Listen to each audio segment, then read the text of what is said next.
বাংলাদেশের অন্যতম শ্রমবাজার মালয়েশিয়ায় শ্রমিক পাঠাতে চলতি বছরের 18 ফেব্রুয়ারি G2G+ চুক্তি সই করে বাংলাদেশ। মালয়েশিয়ায় যাবার সুযোগ সৃষ্টি হওয়ায় ব্যাপক আগ্রহ উদ্দীপনা তৈরি হয়েছিল শ্রমিকদের মধ্যে।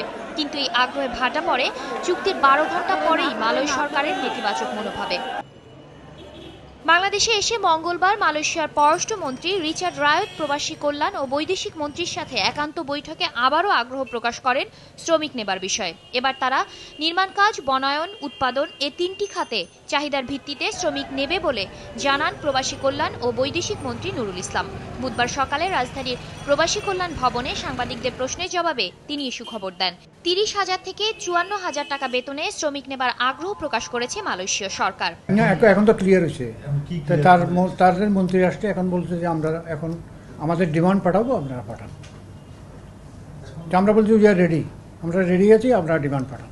এটা ডিমান্ড আসবে, এটা প্রক্রিয়া হবে 15 দিন, সপ্তাহ 2 সপ্তাহ হবে আর কি। এদিকে আবারও শ্রমিক পাঠানো শুরু হবে শুনে খুশি মালয়েশিয়া যেতে আগ্রহীরা।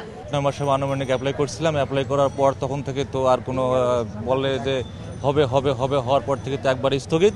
কোন হলে আবার যাব, কোনো সমস্যা নেই ইনশাআল্লাহ। আল্লাহ যুল বালা মুসিবত না দেয়, যদি সরকার এটা কইরা দেয় তাহলে তো পাবলিকের জন্য ভালো, সবার জন্য ভালো, আমরা যাইতে পারুম। এইটা আমাদের হইছে। তো আরেকটা বাকিটা হইতেছে যখন আমরা অ্যাপ্রুভাল মানে ভিসার যে কলিংটা পাবো হাতে, মেইন যে কপিটা ওটা পাওয়ার পরেই আমরা আর কি করব, মানে বাকি টাকাটা পরিশোধ করব। শ্রমিক পাঠাতে সম্পূর্ণভাবে প্রস্তুত বলে জানালো রিক্রুটিং এজেন্সিগুলোর সংগঠন বায়রা। প্রক্রিয়া সম্পন্ন হয়েছে, ইট ইজ অলরেডি ওপেন।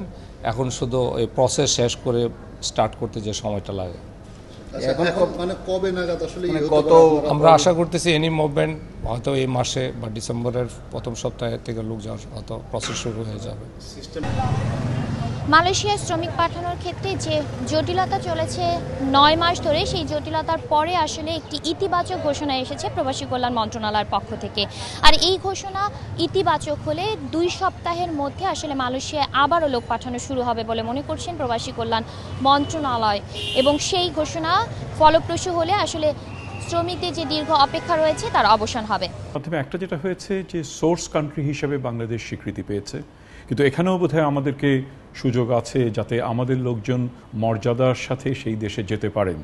জনশক্তি রপ্তানিতে দালাল চক্র নির্মূল করতে সরকারের কঠোর পদক্ষেপের আহ্বান জানিয়েছেন বিশেষজ্ঞরা।